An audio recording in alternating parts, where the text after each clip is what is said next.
मागील आठवड्यामध्ये भिवंडीत घडलेल्या घटनेनंतर पुन्हा एकदा धोकादायक इमारतीचा प्रश्न ऐरणीवर आलाय। उल्हासनगर महापालिकेची इमारतच धोकादायक स्थितीत असल्याचं समोर आलंय। महापौरांसह 78 नगरसेवक आणि जवळपास 1000 अधिकारी कर्मचारी कामकाज करत असलेल्या उल्हासनगर महापालिकेचं मुख्यालयच धोकादायक अवस्थेमध्ये असल्याची बाब समोर आली आहे। तर सध्या सुरू असलेल्या पावसात महापालिका इमारतीची अधिकच दुरावस्था आणि धोकादायक अवस्था दिसून येते। उल्हासनगर शहरामधील धोकादायक इमारतीची माहिती घेतली असता महापालिकेने पावसाळ्यापूर्वी 427 इमारती धोकादायक म्हणून जाहीर केल्या आणि यात पालिकेची मुख्य इमारतच धोकादायक असल्याचं पुन्हा उघड झालंय। गेल्या 2 वर्षांपासून महापालिका मुख्यालयासाठी पर्यायी जागा शोधली जाते, परंतु महापालिका प्रशासनाला यश आलेलं नाहीये।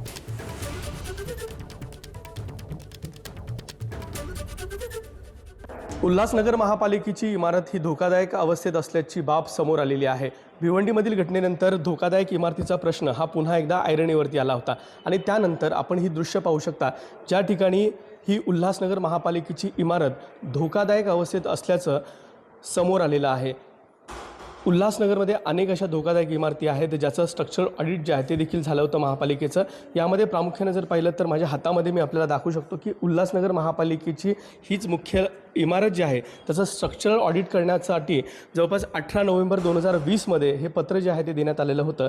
मात्र त्यानंतर देखील आपण सध्या ही संपूर्ण दृश्य बघू शकता, ज्या ठिकाणी अतिशय धोकादायक अवस्थेमध्ये जे इथले कर्मचारी असतील, नगरसेवक असतील, विशेष म्हणजे हे देखील याच इमारतीमध्ये आपलं कामकाज जे आहे ते पाहतात।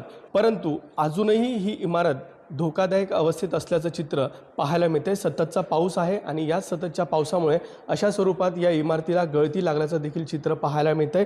याबरोबरच या इमारतीमधील काही कार्यालय जे आहेत ते देखील दुसऱ्या इमारतीमध्ये हलवल्याची माहिती आपल्याला आयुक्तांच्या माध्यमातून देण्यात आली आहे।